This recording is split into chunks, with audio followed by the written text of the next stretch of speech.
berjumpa dengan Bapak, Ibu, dan saudara sekalian. Senang karena kita masih bisa bersama-sama memuji dan memuliakan Tuhan.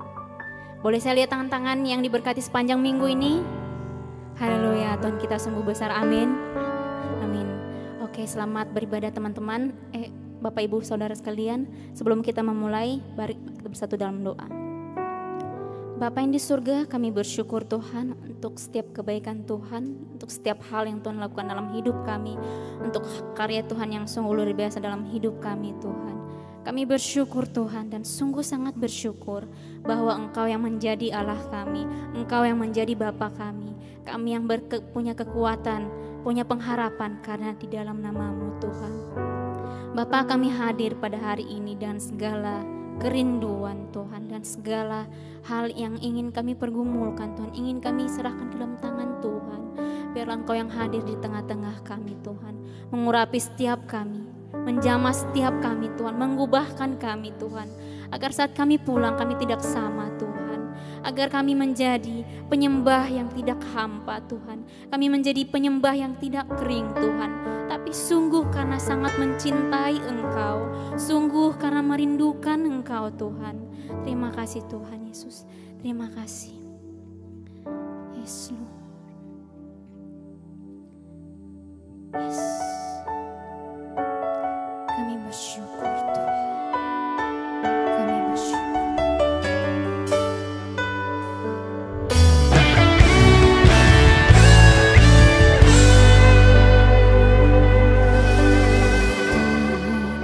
Kau sungguh besar,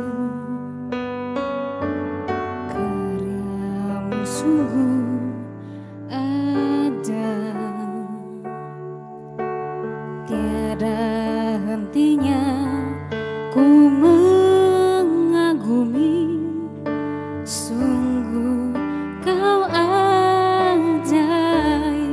Sekali lagi kita naikkan pujian ini. Sungguh besar.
Tuhan, anugerah-Mu mempesonaku.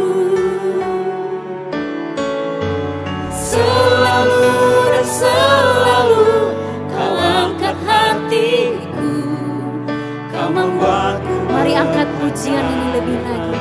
Jemaat Tuhan saja, jemaat Tuhan saja.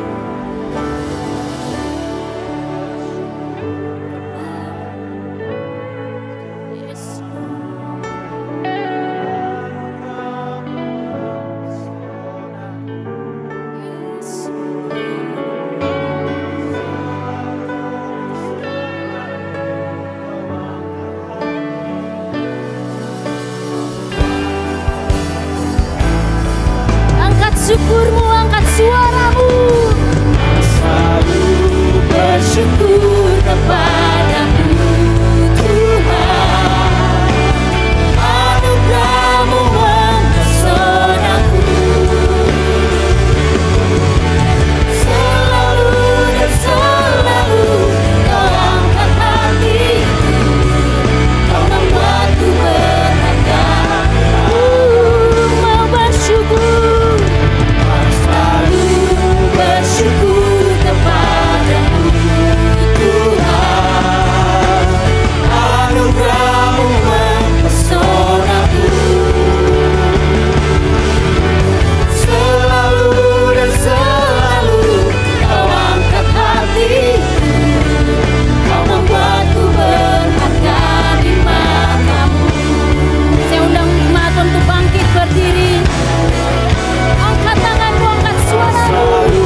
Engkau dimuliakan, layaklah Engkau ditinggikan Tuhan. Ini setiap kami hari ini, kami mau lebih lagi bertepuk tangan, mengangkat suara kami, bahkan melompat bagi nama-Mu Tuhan. Biarlah Tuhan hari ini pujian penyembahan kami menjadi hormat kemuliaan bagi nama-Mu. Di dalam nama Yesus, kita menyatakan, amin. Seberapa banyak kita yang merindukan kemenangan di tempat ini, boleh lambaikan tangannya. Boleh kita kasih tepuk tangan yang terbaik buat Tuhan. Sebelum kita memuji Tuhan, boleh kasih salam kiri kanan, kasih senyum yang terbaik, katakan selamat hari Minggu. Kita mau sama-sama menyatakan kemenangan kita di dalam Tuhan hari ini. Mari kita bertepuk tangan bersama-sama.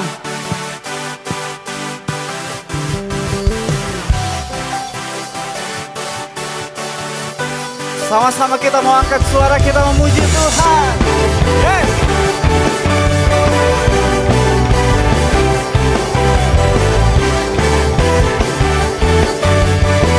Sama-sama kita angkat suara, kita katakan, rasakan sukacitaku di saat ku menyembah-Mu. Kami percaya Tuhan, ku percaya Kaulah Tuhan, Dia sumber kekuatan, di hidupku. Boleh sama-sama kita angkat tangan, kita katakan, Kau Rajaku, Engkaulah harapanku, yang menjadi sumber kuatku. Amin. Kau penuhi damai-Mu di hatiku, saat Kau hadir sertaiku. Kami bangga punya Allah seperti Engkau, sumber kemenangan dalam hidup kami. Sama-sama kita mau nyanyikan, rasakan sukacita saat kami menyembah Engkau Tuhan. Yes. Kami percaya Tuhan, percaya Kaulah Tuhan, Dia sumber kekuatan. Boleh sama-sama kita angkat suara kita, nyatakan di hadapan Tuhan, Kau Rajaku, Engkaulah harapanku, yang menjadi sumber kuatku. Kau penuhi damai-Mu di hati, saat Kau hadir bersama kami Tuhan. Kau hadir sertaku. Kami angkat tangan kami angkat suara kami menyembah Kau, Allah sumber kekuatan dalam hidup kami. Yang percaya katakan amin. Yes. Hey.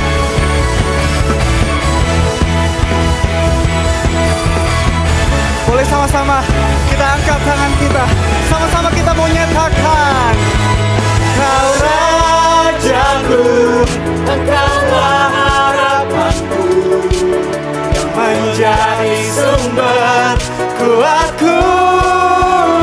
Semua Kau penuhi damai-Mu di hatiku, saat Kau hadir sertaiku, saat Kau hadir sertaiku. Amin. Sama-sama kita mau nyatakan, sumber kuatku hanya ada di dalam. Katakan, sumber kuat kami dalam Engkau Yesus. Sekali lagi sama-sama kita mau nyanyikan, sumber kuatku hanya ada di dalam-Mu, sumber kuatku dalam Yesus. Kasih tepuk tangan yang terbaik buat Tuhan kita. Haleluya. Berikan sorak-sorai lebih lagi. Berikan sorak-sorai lebih lagi untuk Tuhan kita. Haleluya. Sebab firman-Mu Tuhan yang akan menjadi perisai dalam hidup setiap kami, agar kami menjadi manusia yang berkemenangan. Katakan amin. Firman terangi jalan, perisai mandisnya waktu.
sumber pengharapan di sepanjang hidupku. Hanya di dalam kuasa-Nya pasti tersedia kemenangan untuk selamat. Jemaat goyangkan suaramu. Hanya di dalam nama-Nya Yesus ya sumber pengharapan di sepanjang hidupku. Hanya di dalam kuasa-Nya pasti tersedia kemenangan bagiku selama-lamanya.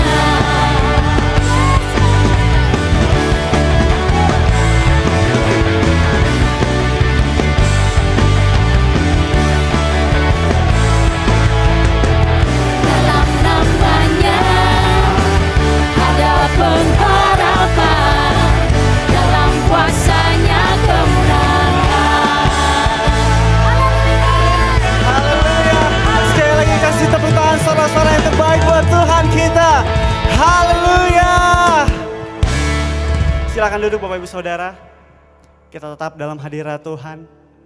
Hari ini kita mau siapkan hati kita untuk lebih dalam lagi menyembah Tuhan.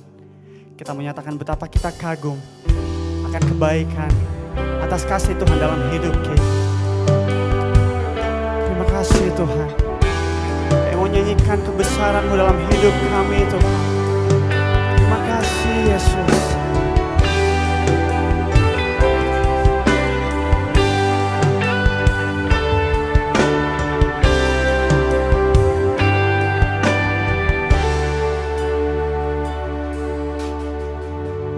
Pujilah aku Tuhan, cobalah aku Tuhan,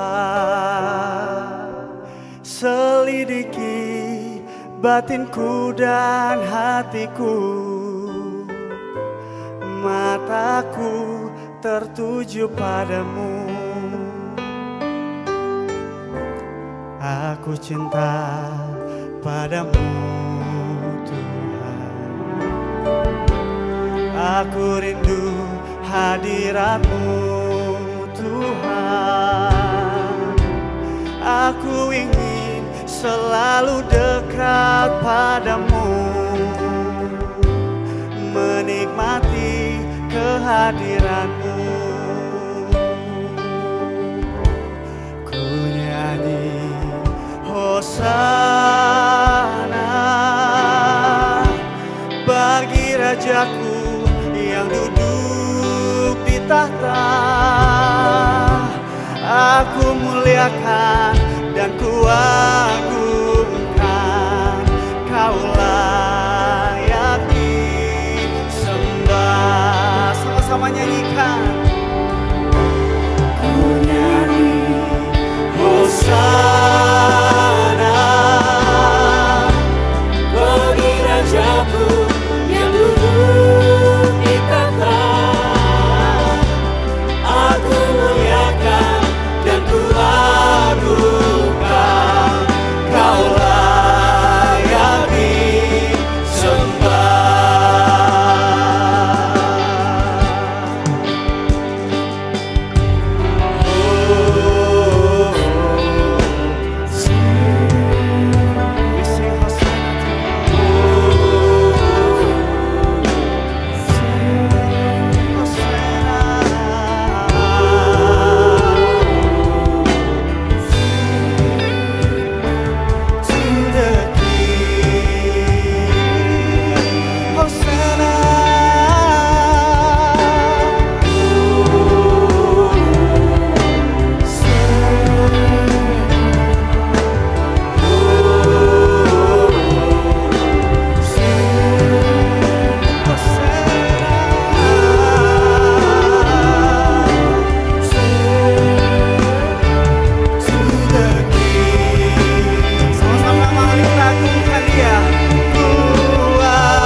Shalom.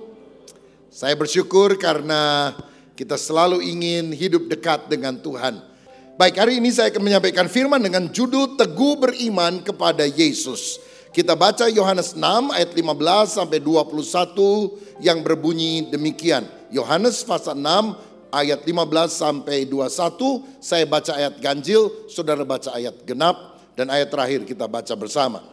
Karena Yesus tahu bahwa mereka hendak datang dan hendak membawa dia dengan paksa untuk menjadikan dia raja, ia menyingkir pula ke gunung seorang diri.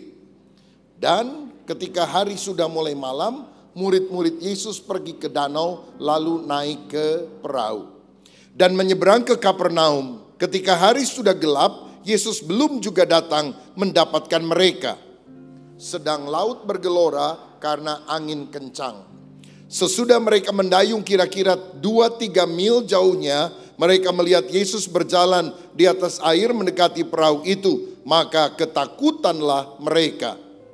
Tetapi ia berkata kepada mereka, "Aku ini, jangan takut." Mari baca bersama. Mereka mau menaikkan dia ke dalam perahu. Dan seketika juga perahu itu sampai ke pantai yang mereka tujui. Amin.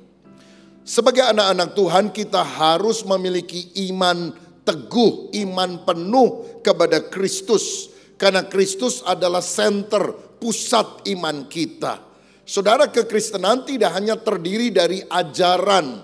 Karena inti daripada kekristenan adalah pribadi Kristus Yesus. Saudara, semua agama punya pengajarnya. Tapi semua pemimpin agama mati dan dikuburkan. Hanya Yesus yang mati, dikuburkan, bangkit pada hari ketiga, naik ke sorga, dan akan datang kembali untuk menjadi hakim yang adil atas alam dunia ini. Kalau saudara mau berjumpa dengan pemimpin agama tertentu, saudara bisa pergi ke luar negeri, mengunjungi makamnya, karena makamnya masih ada di sana. Tapi kalau saudara ingin berjumpa dengan Yesus, bahkan saudara tidak perlu pergi ke Israel, tidak perlu pergi ke Yerusalem. Karena di Yerusalem kalau kita melihat kuburnya ada tulisan, "He is not here for he is risen." Dia tidak ada di sini sebab dia sudah bangkit. Dialah satu-satunya yang mati, bangkit, naik ke sorga, akan datang kembali. Dan karena dia sudah bangkit, saudara tidak perlu pergi ke India, saudara tidak perlu pergi ke Timur Tengah, saudara bahkan tidak perlu pergi ke Yerusalem. Walaupun boleh saja kalau saudara ingin pergi ke sana. Tapi kalau saudara ingin ketemu Yesus, karena dia bangkit, dia ada di sini. Dia bersama dengan kita. Siapa yang percaya Tuhan ada di dalam ibadah ini dan siap menjamah kita dengan kehadirannya. Haleluya, puji Tuhan. Nah, mengapa kita harus beriman penuh kepada Yesus? Ada beberapa alasan yang dicatat di dalam perikop ini mengapa kita harus beriman teguh kepada Dia. Pertama, karena Yesus itu Maha Tahu. Ayat yang 15 tadi berkata, karena Yesus tahu bahwa mereka hendak datang dan hendak membawa dia dengan paksa untuk menjadikan dia raja, ia menyingkir pula ke gunung. Saudara, peristiwa ini terjadi setelah Yesus membuat mujizat 5 roti 2 ikan mengenyangkan 5.000 orang, sisanya 12 bako. Lalu dalam euforia makan kenyang, KKR dengan konsumsi, gak usah bayar, maka mereka ingin menjadikan Yesus sebagai raja. Karena mereka pikir kalau Yesus jadi raja, makan gratis, makan kenyang, gak usah bayar. Tapi Alkitab bilang Yesus tahu apa yang ada di hati mereka. Mereka tidak ingin menjadikan Yesus karena dia Tuhan, dia raja, dia pemerintah dalam hidup. Tapi supaya kebutuhan fisik, kebutuhan perut mereka dicukupi, dipuaskan oleh Yesus. Karena itu Yesus menyingkir, meninggalkan mereka, pergi ke tempat yang sunyi. Saya percaya Yesus tahu motivasi apa yang ada di hati kita. Yesus tahu siapa kita. Yesus tahu apa yang kita pikirkan. Coram Deo, di depan mata Yesus semua telanjang dan terbuka. Nggak perlu kita menutupi diri pakai topeng, karena Tuhan tahu, melihat sampai tembus ke hati kita. Mungkin orang tidak mengabaikan saudara, tapi Yesus peduli. Yesus tahu nama kecil saudara. Yesus tahu pengalaman hidup saudara dari sejak kecil sampai sekarang, bahkan pada masa yang akan datang. Apa yang akan terjadi 3 tahun yang lagi, yang akan datang kita tidak tahu. Tapi saya mau bilang, 3 tahun yang akan datang, Yesus tahu tentang saudara. Nggak terlalu penting kita tahu, lebih penting Yesus yang tahu. Dan dia adalah Allah yang Maha Tahu. Dia merancangkan yang terbaik dalam hidup kita. Tuhan tahu pergumulan hidup saudara. Mungkin ada beberapa orang yang menutup rapat bahwa pada masa kecil engkau dilecehkan secara seksual oleh anggota keluargamu yang dekat dengan engkau. Dan engkau ingin menutup hal ini. Seringkali orang punya lembaran hitam yang tidak mau orang lain tahu. Tapi Yesus tahu dan mengerti. Yesus tahu bukan untuk menghukum saudara. Dia ingin merangkul, memulihkan hidup saudara. Dan melalui hidupmu engkau bisa jadi berkat.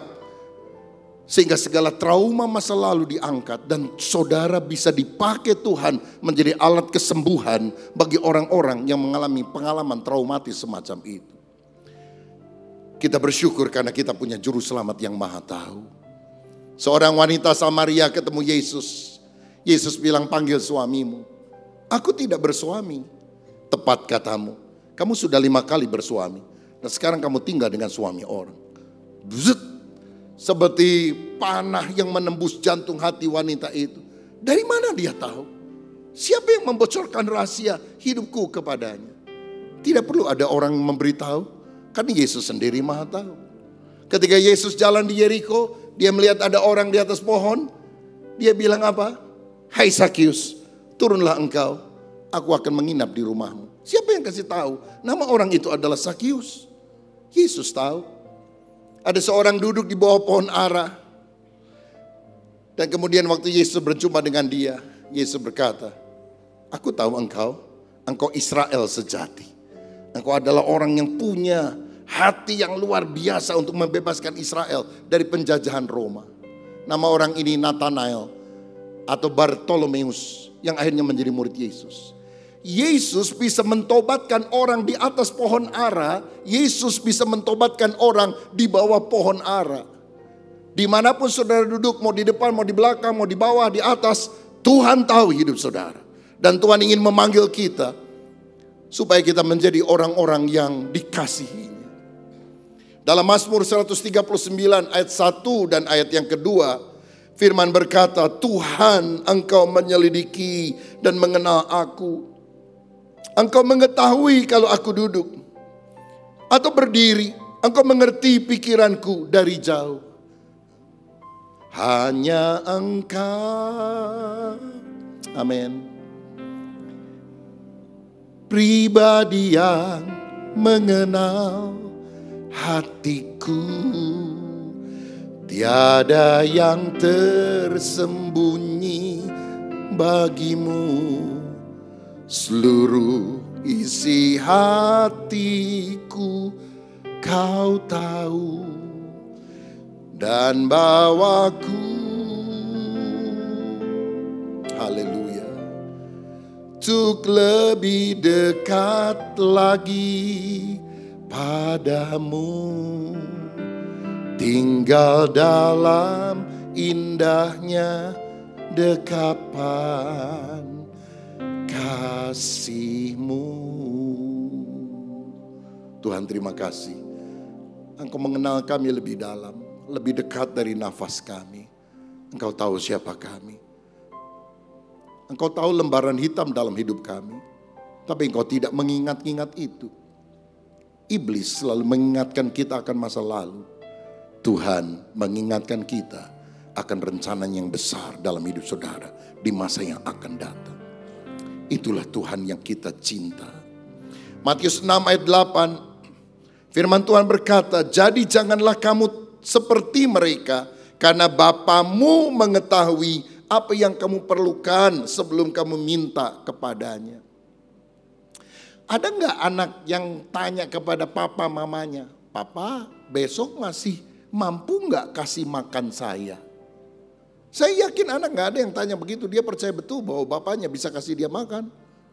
Apalagi Bapa surgawi. Sebelum kita minta. Dia sediakan. Mungkin ada beberapa mahasiswa yang bergumul dengan uang sekolah, orang tuamu ada di kampung tidak punya uang. Bagi Tuhan tidak ada yang mustahil. Tuhan bisa buka jalan dengan cara yang tidak engkau pahami. Dia mengerti kita. Kalau saudara datang hari ini mungkin temanmu yang mengajak engkau dan kau pikir itu kebetulan. Saya percaya jauh sebelum dunia dijadikan, Tuhan sudah tahu engkau akan duduk hari ini dalam ibadah ini mendengarkan khotbah ini. Dan Tuhan punya rencana spesial. Dia ingin menyapa hidup saudara karena dia sangat cinta kepada saudara.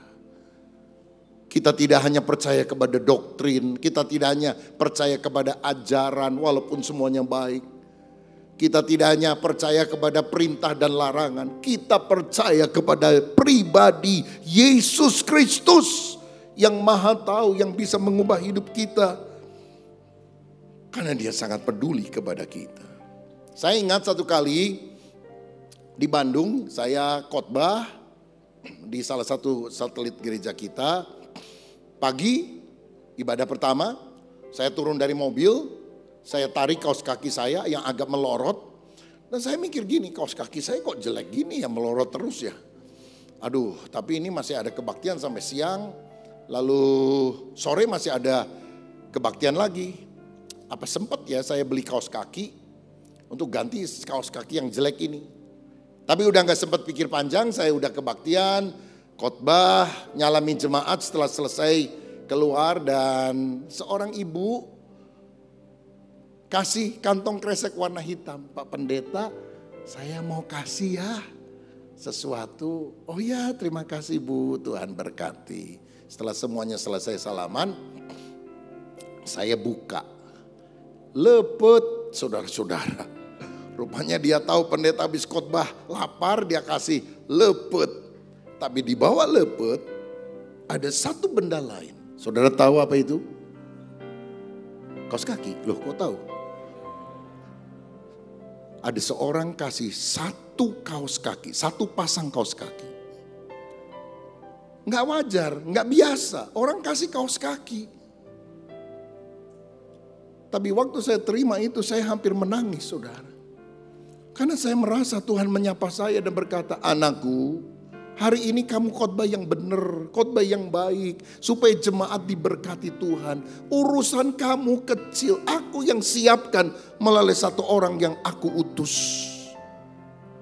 Saya percaya tidak ada persoalan terlalu besar yang Tuhan tidak bisa selesaikan. Tapi saya percaya tidak ada hal yang terlalu kecil yang Tuhan abaikan. Dia sayang kita, dia peduli kita, karena Yesus adalah Allah yang maha tahu.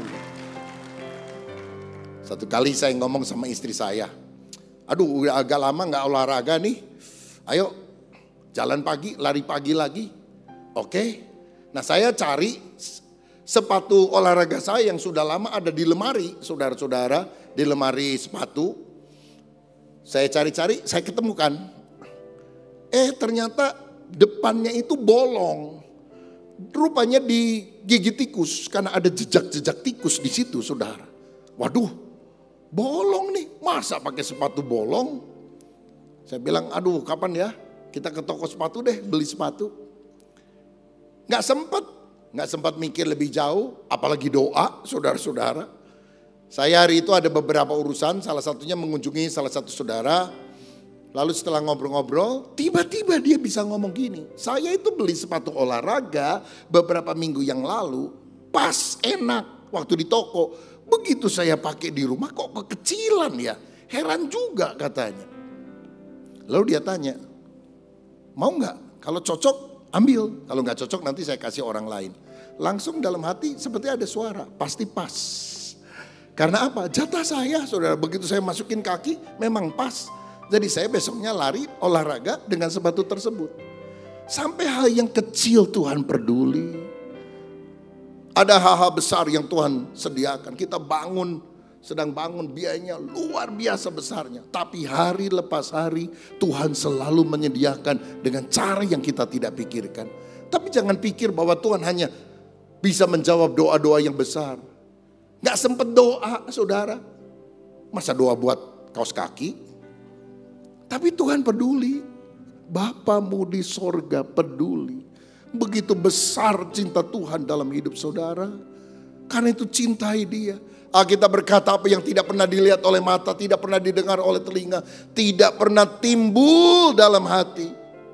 Gak kepikir, Tuhan sediakan semuanya bagi setiap orang yang mengasihi dia. Modal saya cuma satu, mengasihi Tuhan. Kalau kita cinta Tuhan, yang gak kepikir, yang gak ada dalam angan-angan, gak pernah mimpi, Tuhan sediakan. Kok bisa Melita ya yang jadi juara Emmy Award? Dia kan masih junior nih. Kan banyak grup-grup hebat juga di belantika musik rohani. Kok bisa dia ya? Anugerahmu. Saya percaya itu jawabannya. Anugerahmu. Semua hanya anugerahmu. Saya percaya apapun yang menjadi pergumulan saudara, anugerah Tuhan cukup untuk hidup saudara. Waktu engkau pulang dari tempat ini, engkau akan melihat kasih karunia Allah mengejar saudara. Kemurahan hati saudara, Tuhan akan mengejar saudara. Perkara-perkara yang baik berkat Tuhan akan dicurahkan. Kenapa saya percaya penuh kepada Yesus? Karena Yesus Maha Tahu. Yang kedua, kenapa saya harus percaya beriman penuh kepada Yesus? Karena Yesus mengatasi kegelapan. Ayat 16 dan 17 berkata demikian. Dan ketika hari sudah mulai malam, murid-murid Yesus pergi ke danau lalu naik perahu dan menyeberang ke Kapernaum. Ketika hari sudah gelap, Yesus belum juga datang mendapatkan mereka. Saudara, di tengah malam, di tengah kegelapan, murid-murid sedang berlayar diterpa oleh angin badai dan mereka belum melihat Yesus. Padahal Yesus sedang berjalan ke arah mereka. Istilah malam, istilah gelap, secara rohani di dalam Alkitab biasanya dihubungkan dengan keadaan atau kondisi dosa. Karenanya dalam Roma 13 ayat 12 sampai 14 firman Tuhan berkata demikian. Hari sudah jauh malam, telah hampir siang. Sebab itu marilah kita menanggalkan perbuatan-perbuatan kegelapan dan mengenakan perlengkapan senjata terang. Marilah kita hidup dengan sopan seperti pada siang hari. Jangan dalam pesta pora dan kemabukan. Jangan dalam percabulan dan hawa nafsu. Jangan dalam perselisihan dan iri hati. Tetapi kenakanlah Tuhan Yesus Kristus sebagai perlengkapan senjata terang. Dan janganlah merawat tubuhmu untuk memuaskan keinginannya. Saudara-saudara, kehidupan orang di dalam gelap, kehidupan orang di tengah malam, di mana lampu mati, itu tidak menyenangkan.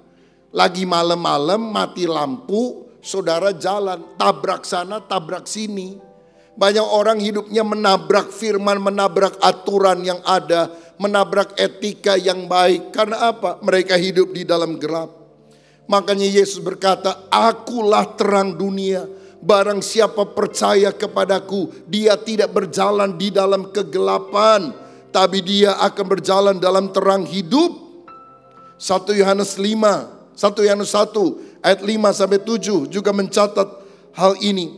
Dan inilah berita yang telah kami dengar dari Dia dan yang kami sampaikan kepada kamu. Allah adalah terang dan di dalam Dia sama sekali tidak ada kegelapan. Jika kita katakan bahwa kita beroleh persekutuan dengan Dia, namun kita hidup di dalam kegelapan, kita berdusta dan kita tidak melakukan kebenaran. Tetapi jika kita hidup di dalam terang, sama seperti Dia ada di dalam terang, maka kita beroleh persekutuan seorang dengan yang lain. Dan darah Yesus anaknya itu menyucikan kita dari segala dosa. Mari kita hidup di dalam terang. Apa itu artinya hidup di dalam terang? Terang-terangan, terbuka, jujur, nggak ada yang ditutupi. Apa yang ada di dalam mengalir keluar, apa yang di luar menunjukkan apa yang ada di dalam. Tidak pakai topeng, tapi terbuka di hadapan Tuhan, punya integritas, nggak bohong-bohong. Dan saya percaya Tuhan akan memberikan kuasa untuk kita lepas dari segala perbuatan kegelapan, asal kita mau bertobat. Karena dalam Kristus kita adalah ciptaan yang baru. Yang lama sudah berlalu, sesungguhnya yang baru sudah datang. One new man in Christ. Satu manusia baru di dalam Kristus. Saya mau bilang manusia baru beda dengan manusia yang lebih baik. Agama, amal itu bisa membuat kita sedikit lebih baik, tapi bukan manusia baru. Ada orang bilang gini, saya waktu belum bertobat, sehari itu bisa ngerokok 3 bungkus. Sekarang sesudah bertobat cuma sebatang. Bertobat bukan menurut saudara. Begitu mendengar temennya ngomong seperti itu, teman sampingnya bilang, oh gitu ya. Kalau gitu saya juga udah bertobat. Kenapa? Saya dulu setiap minggu pergi ke pelacur. Sekarang sebulan sekali lah, karena sudah bertobat. Lah apa itu bertobat saudara? Itu sedikit lebih baik menurut ukuran manusia. Tapi dalam Kristus yang lama sudah berlalu, sesungguhnya yang baru sudah datang. Izinkan Tuhan menerangi hidup kita, sehingga hidup kita sungguh-sungguh berjalan di dalam terang dan bukan di dalam kegelapan. Yang ketiga, kenapa kita harus percaya penuh kepada Kristus? Karena Yesus mengatasi alam. Ayat yang ke-19 berkata, sesudah mereka mendayung kira-kira 2-3 mil jauhnya, mereka melihat Yesus berjalan di atas air mendekati perahu itu, maka ketakutanlah mereka. Yesus berjalan di atas air, artinya Yesus menguasai alam. Dia bisa meneduhkan gelombang laut. Dia bisa mengubah air biasa menjadi air anggur. Memberikan sukacita bagi pernikahan di Kana yang kehabisan persediaan minuman bagi tamu-tamu yang hadir. Kenapa dia bisa melakukan hal tersebut? Karena dia adalah sang pencipta. Yohanes 1 ayat 3 berkata, segala sesuatu dijadikan oleh dia, dan tanpa dia tidak ada sesuatu pun yang telah jadi dari segala yang telah dijadikan. Dia yang menciptakan, dia yang bisa membenahi segala keadaan yang ada. Meneduhkan gelora laut bisa, menyembuhkan orang sakit bisa, memperbaiki kondisi yang buruk menjadi baik bisa, apalagi mengatur kehidupan kita. Dia yang mencipta, dia bisa memperbaiki semua keadaan. Satu kali ada orang naik mobil, mogok, dia coba perbaiki, nggak bisa jalan itu mobil. Tiba-tiba ada mobil lain yang berhenti, seorang keluar dari mobil pakai jas. Dia bilang, Pak, boleh saya bantu? Oh, boleh. Tapi apa Anda ngerti? Saya coba ya. Dia otak-atik sedikit, hanya beberapa menit, kreng, jalan. Wow, Bapak hebat sekali. Mengerti ya soal mesin mobil. Boleh saya tahu nama Bapak? Kenalkan, nama saya Henry Ford. Saya adalah pencipta mobil Ford yang Anda gunakan. Oh, pantesan yang bikin saudara-saudara. Saudara tahu siapa yang bikin alam semesta?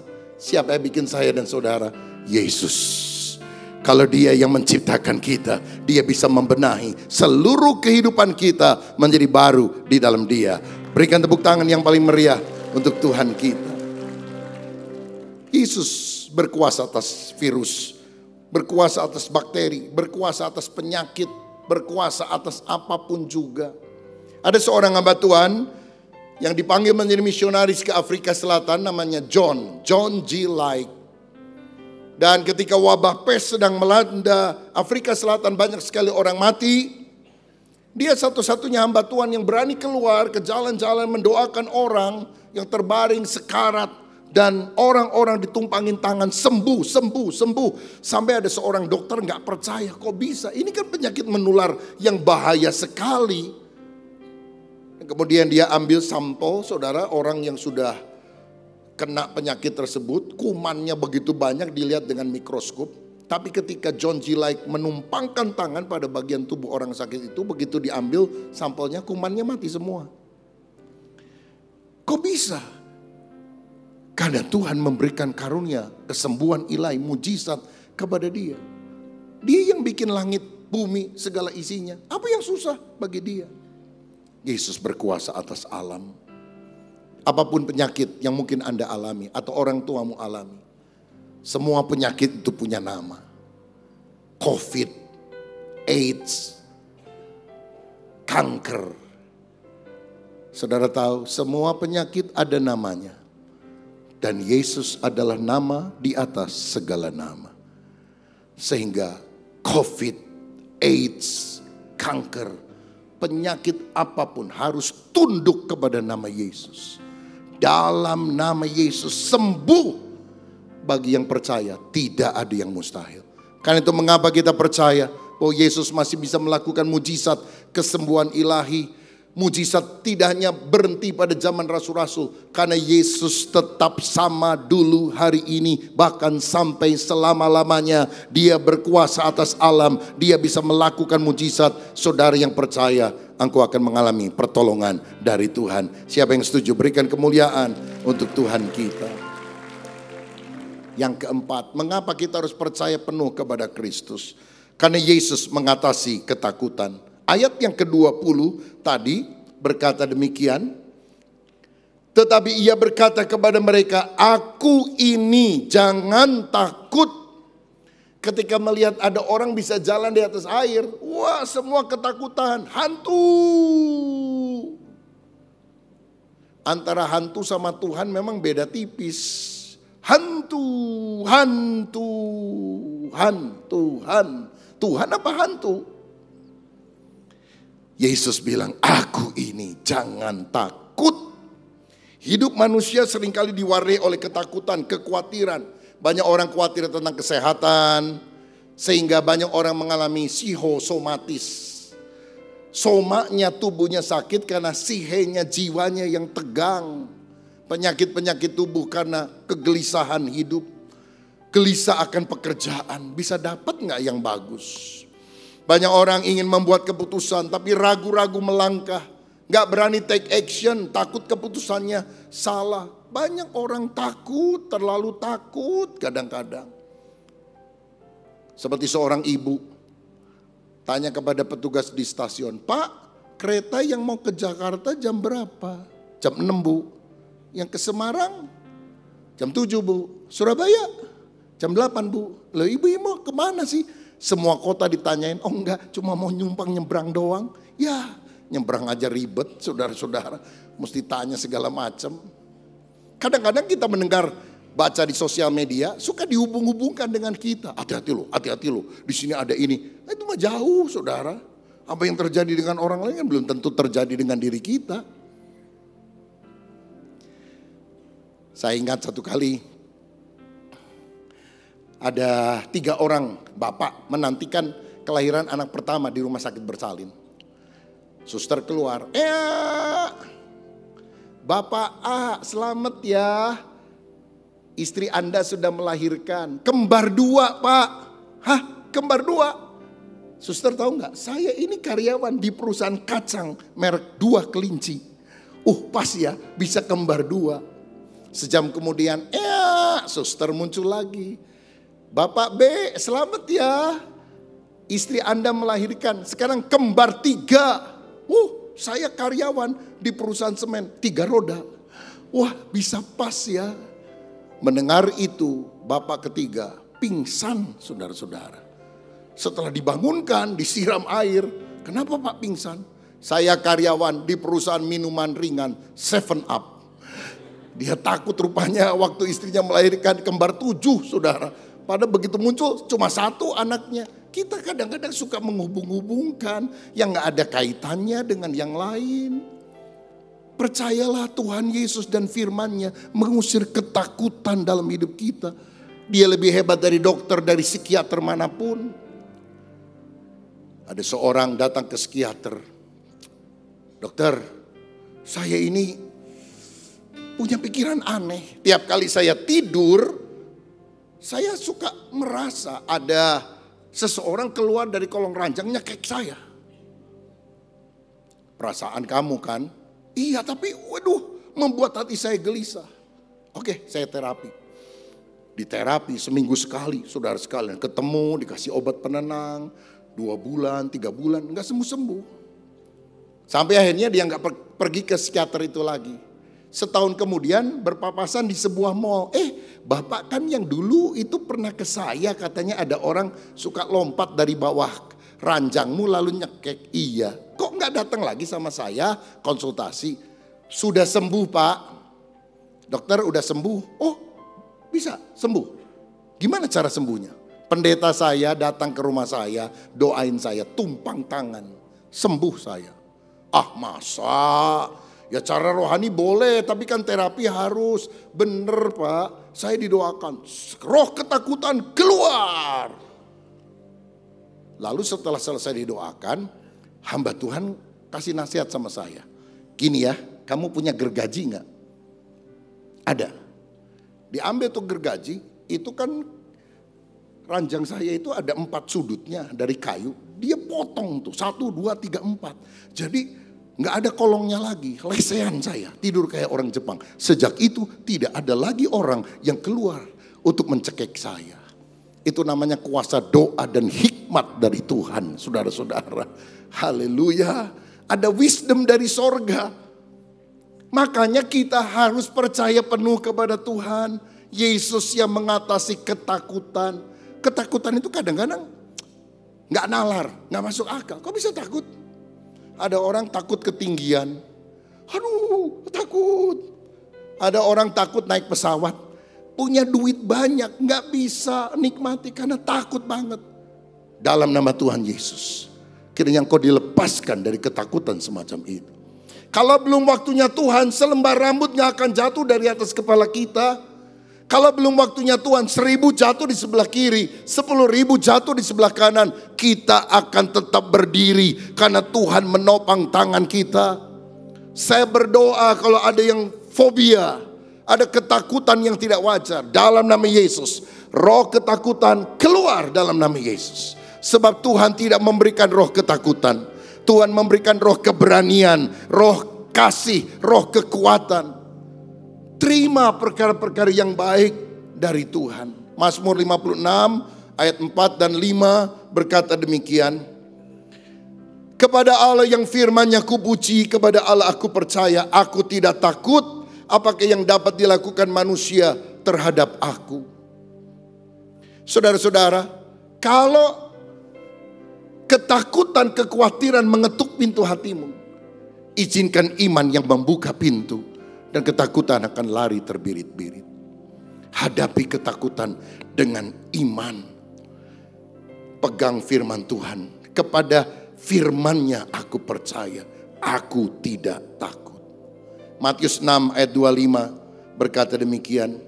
Karena itu aku berkata kepadamu, janganlah kamu khawatir akan hidupmu, akan apa yang hendak kamu makan, apa yang kamu minum. Jangan khawatir pula akan tubuhmu, akan apa yang hendak kamu pakai.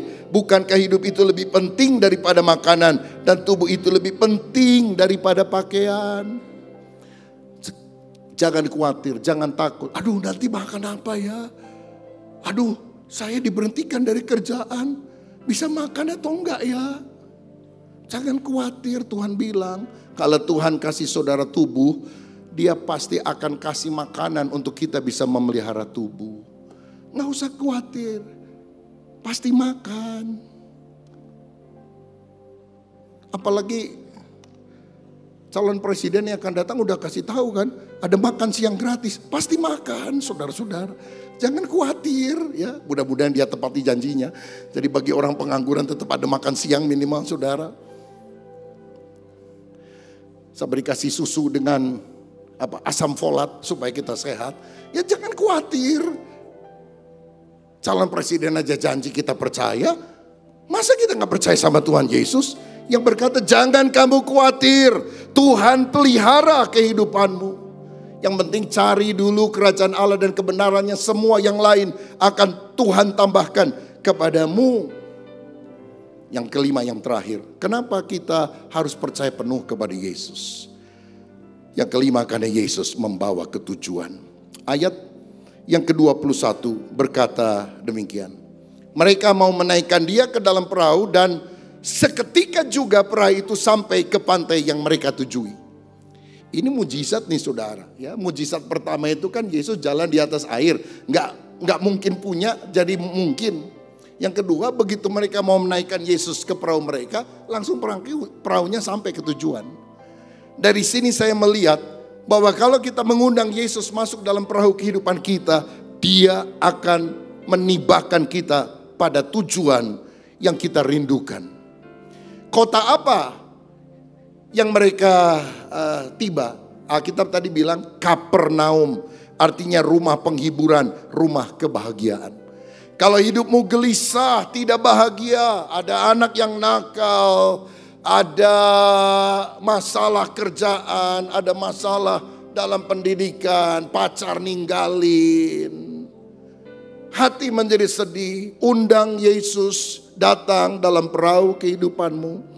Dia akan memberikan damai sejahtera, rumah penghiburan, rumah kebahagiaan. Engkau akan ditibakan ke sana. Bahkan rumah abadi, hidup kekal selama-lamanya di dalam sorga. Yang penting taati perintahnya. Ayat terakhir Yosua 1 ayat 8 dan 9 berkata demikian. Janganlah engkau lupa memperkatakan kitab Taurat ini, tetapi renungkanlah itu siang dan malam, supaya engkau bertindak hati-hati sesuai dengan segala yang tertulis di dalamnya. Sebab dengan demikian perjalananmu akan berhasil dan engkau akan beruntung. Ayat 9, bukankah telah kuperintahkan kepadamu, kuatkan dan teguhkan hatimu, janganlah kecut dan tawar hati, sebab Tuhan Allahmu menyertai engkau kemanapun engkau pergi. Jangan takut, tapi renungkan firman, lakukan firman, perjalananmu akan berhasil, engkau akan beruntung. Saudara mau sampai pada tujuan? Perjalananmu akan berhasil, engkau akan beruntung. Hati-hati di jalan, jangan menyimpang kiri kanan. Perjalananmu akan berhasil, engkau akan beruntung. Kalau saudara ingin pergi ke satu tempat, nggak tahu, belum pernah ke sana, asal tahu aja alamatnya.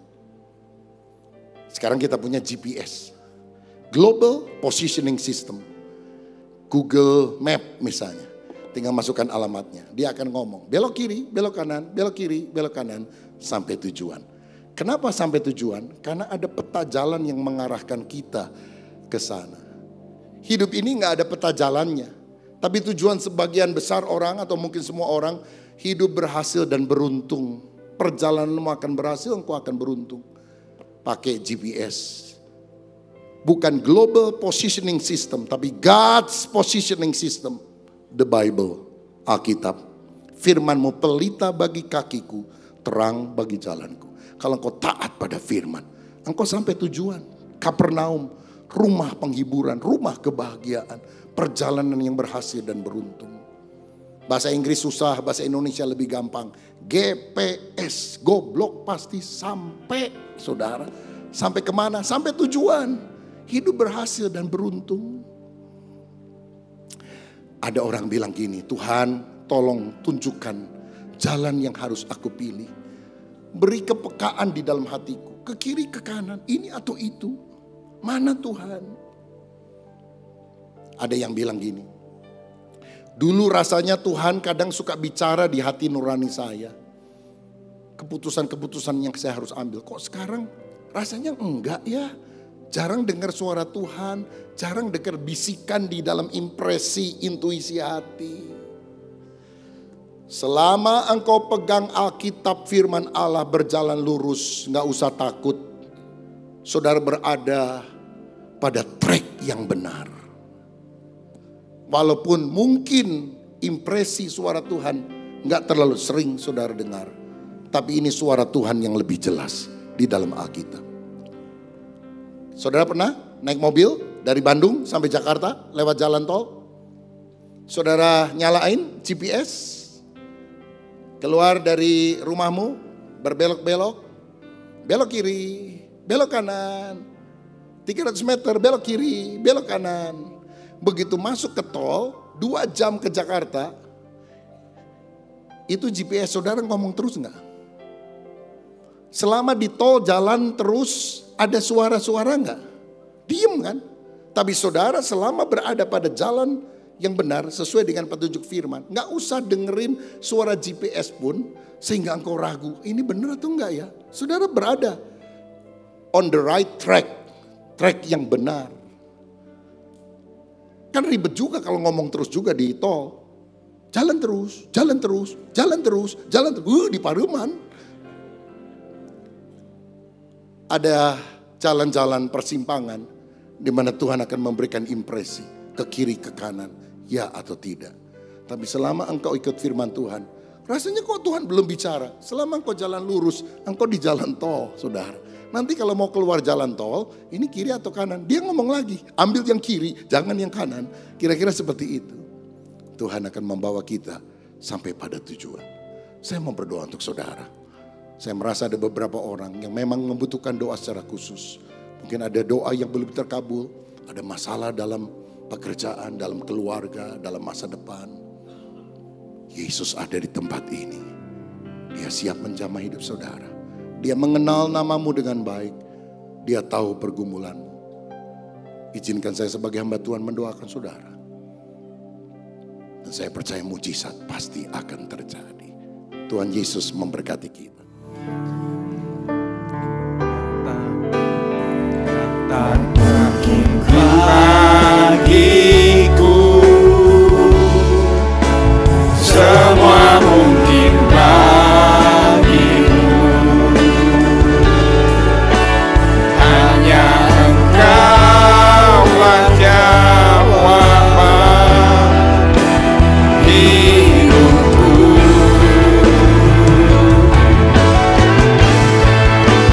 Yang tak pernah kulihat dan tak pernah kupikirkan,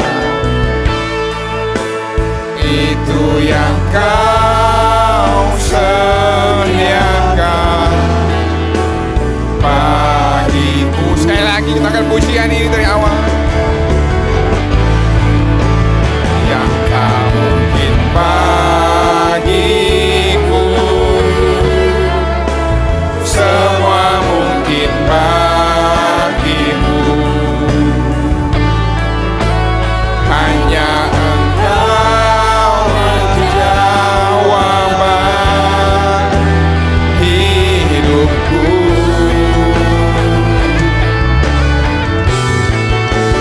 Yang tak pernah kulihat dan tak pernah kupikirkan, itu yang Kau sediakan bagiku. Itu yang Kau sediakan. Itu yang Kau sediakan bagiku.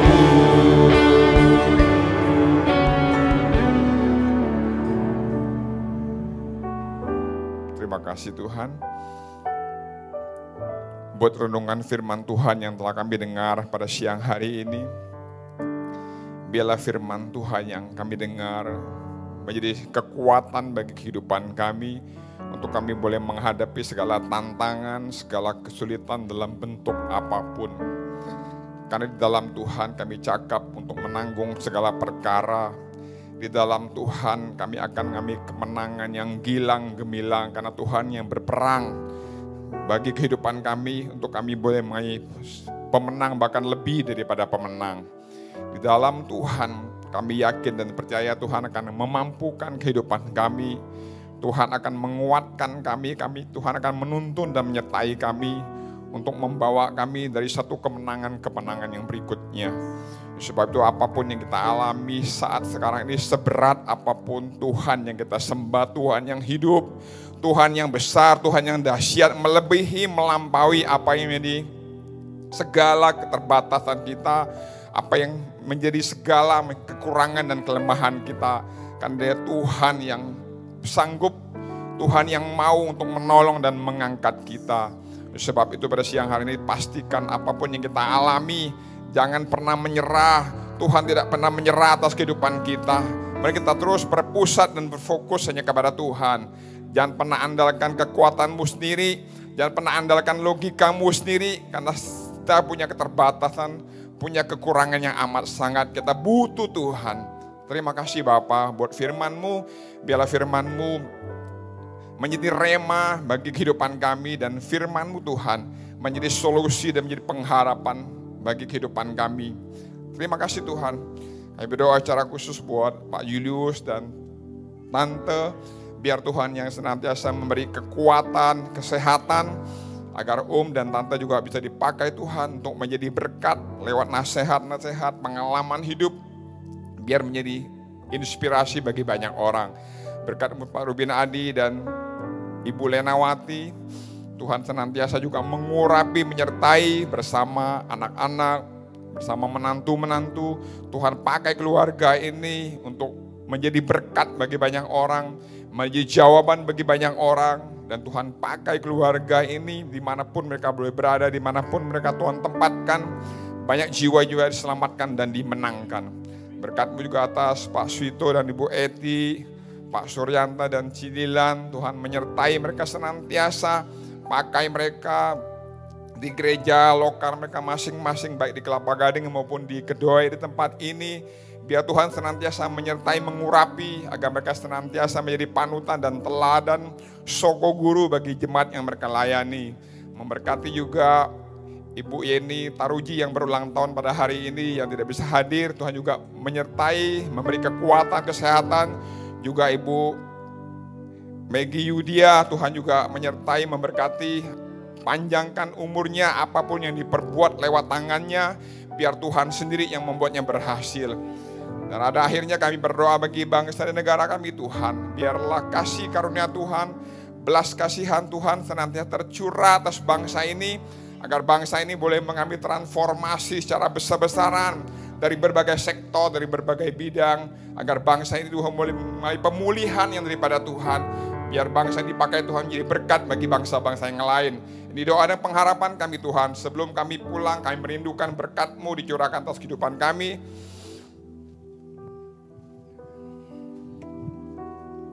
Saudara, angkat tanganmu, angkat hatimu, dan terimalah berkat Tuhan.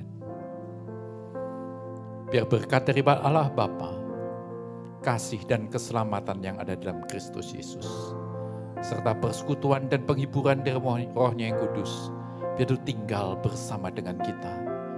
Sehingga siang hari ini, kita tidak hanya mendengar, tetapi kita menjadi pemenang-pemenang kehidupan. Biar berkat ini turun kepada kita, mulai dari saat ini, bahkan sampai selama-lamanya. Yang percaya bersama-sama kita katakan, amin. Tuhan memberkati. Kau Allah yang besar, ajaib dan mulia. Kau Yesus yang selalu membuatku terpesona. Segala pujian bagi-Mu ya Tuhan. Hanya Kau yang layak ku agungkan. Hanya Kau yang layak, hanya Kau yang layak, hanya Kau yang layak ku agungkan.